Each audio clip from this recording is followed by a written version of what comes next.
آج ہم ایک ایسی تحریر میں اترنے والے ہیں جو ایک بہت ہی سادہ سے وعدے سے شروع ہوتی ہے، لیکن ایک اتنی گہری ذاتی تبدیلی پر ختم ہوتی ہے جس کا شاید ہم نے سوچا بھی نہ ہو۔ یہ کہانی ہے نقصان کی، صبر کی، اور پھر آخرکار خود کو ایک بالکل نئے روپ میں پانے کی۔ آئیے اس سفر کو ساتھ مل کر سمجھتے ہیں۔ ہر چیز کی شروعات اس ایک لائن سے ہوتی ہے، ایک دن وہ لوٹے گا۔ یہ صرف الفاظ نہیں ہیں، یہ ایک امید ہے، ایک لمبے، بہت لمبے انتظار کا مرکز ہے۔ یہی وہ ایک جملہ ہے جو پورے جذباتی منظرنامے کو سنبھالے ہوئے ہے، ایک ایسی خواہش جو دل میں زندہ رہتی ہے اور ہمیں آنے والے کل سے جوڑے رکھتی ہے۔ اور بس یہیں پر کہانی ایک دم سے موڑ لے لیتی ہے۔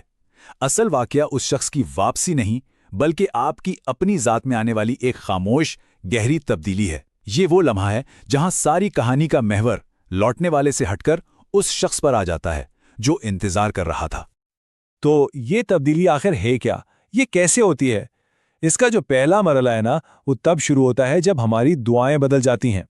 یہ ایک ایسا اندرونی سفر ہے جہاں وقت آہستہ آہستہ ہماری خواہشوں کی سمت ہی موڑ دیتا ہے۔ یہ لائن، یہ شفایابی کی سب سے گہری علامت ہے۔ اس کا مطلب یہ ہے کہ جن چیزوں کے ٹوٹنے کا کبھی شدید غم تھا، جن کے واپس ملنے کے لیے دعائیں کی جاتی تھیں، اب وہ خواہشیں ہی باقی نہیں رہیں۔ درد سے جڑی دعاؤں کا یوں ختم ہو جانا اس بات کی نشانی ہے کہ انسان اندر سے مکمل طور پر بدل چکا ہے۔ اور ایک بات سمجھنا بہت ضروری ہے، اس تبدیلی کا مطلب بھولنا بالکل نہیں ہے، بلکہ یہ ذاتی نشوونما کی کہانی ہے۔ یہ اتنا آگے بڑھ جانے کا نام ہے کہ پرانے زخم اور پرانی تکلیفیں غیر اہم ہو جاتی ہیں، ان کی چبھن، ان کا درد، سب ختم ہو جاتا ہے۔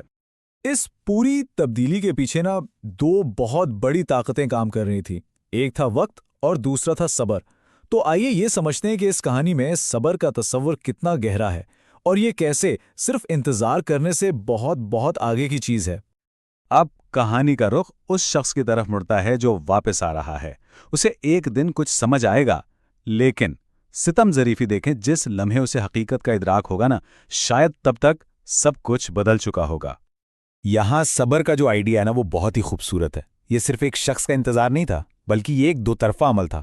ایک طرف انسان کی برداشت تھی، اس کی امید تھی، تو دوسری طرف وقت خود صبر کر رہا تھا۔ وقت ایک زندہ قوت کی طرح کام کر رہا تھا، وہ شفا دے رہا تھا، چیزوں کو بدل رہا تھا اور اپنا کام مکمل کر رہا تھا۔ اور جب ہم لفظ صبر کی بات کرتے ہیں تو اسے سمجھنا بہت ضروری ہے۔ اس کا مطلب صرف خاموشی سے انتظار کرنا نہیں ہوتا، بلکہ یہ استقامت، ہمت اور برداشت کے ساتھ حالات کا سامنا کرنا ہے۔ یہ کمزوری نہیں، یہ طاقت کی ایک بہت فعال علامت ہے۔ اور پھر آتی ہے اس تحریر کی سب سے طاقتور، سب سے گہری لائن کہ صبر صرف تو نہیں، وقت بھی کر رہا تھا۔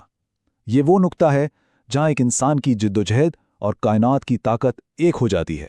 وقت بھی بڑے صبر سے اپنا کام مکمل کر رہا تھا، اور اس کا کام تھا آپ کو جوڑنا، آپ کو بدلنا۔ تو پھر ان سب کا نتیجہ کیا نکلا؟ اس تبدیلی کا جو عروج ہے وہ ایک نئی سمجھ کی شکل میں سامنے آتا ہے، جہاں کہانی کا مرکزی کردار خود کو ایک بالکل نئی، ایک پرسکون جگہ پر پاتا ہے۔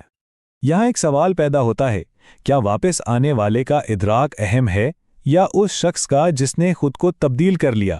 اس تحریر کا جو ختمی نقطہ ہے نا، وہ یہی ہے کہ اصل جیت آخر ہے کہاں؟ تو یہ پورا جذباتی سفر کچھ اس طرح سے ہے، ان کی واپسی کی آرزو سے شروع ہو کر اپنی ہی ذات کی تکمیل تک پہنچنا، ماضی کے لیے دعا کرنے سے لے کر ایک شفایاب نفس کو اپنانے تک، اور آخر میں یہ سمجھنا کہ اصل منزل کسی کا لوٹ کر آنا نہیں تھا، بلکہ خود کا بدل جانا تھا۔ اور یہی اس کہانی کا سب سے خوبصورت پیغام ہے کہ اصل جیت ان کی واپسی نہیں، بلکہ آپ کی اپنی تبدیلی ہے۔ وہ اندرونی طاقت اور وہ سکون جو اس سفر میں حاصل ہوا، وہی اس کہانی کا، اس انتظار کا حقیقی انعام ہے۔